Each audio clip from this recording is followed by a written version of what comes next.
அவருக்காக நிறைய பேர் அஞ்சலி செலுத்தினாங்க. குடும்ப உறவுகள் மற்றும் திரைப்பிரபலங்கள், பத்திரிகை துறை சார்ந்தவர்கள், தொலைக்காட்சி நண்பர்கள், அனைவருமே பொதுமக்கள்.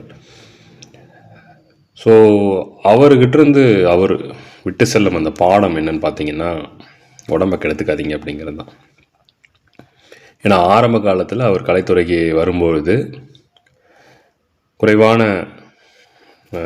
சம்பளத்துக்காக உடம்பெல்லாம் பெயிண்ட் பூசிக்கிட்டு அந்த ஃபிட்டான பாடியை வச்சுக்கிட்டு ரோபோட்டிக்ஸ் மாதிரி டான்ஸ் பண்ணி அவர் சம்பாதிச்சு, அதுக்கப்புறம் ஒரு மறுபடியும் நகைச்சுவை துறைக்குள்ளே வந்து அசத்த போகுது யார், கலக்க போகுது யார், இப்படி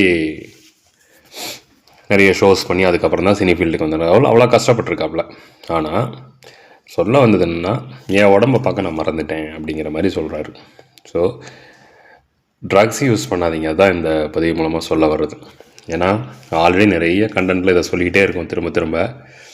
ஏன்னா இப்போது அவர் வந்து கிட்டத்தட்ட ஒரு 46 வயசு தான். ஆனால் அவருடைய குடும்பம் இருக்குது பார்த்தீங்களா, இனியும் அவருக்கு நிறைய ஆசைகள் எண்ணங்கள்லாம் இருக்கலாம். பட் அந்த அளவுக்கு அவருக்கு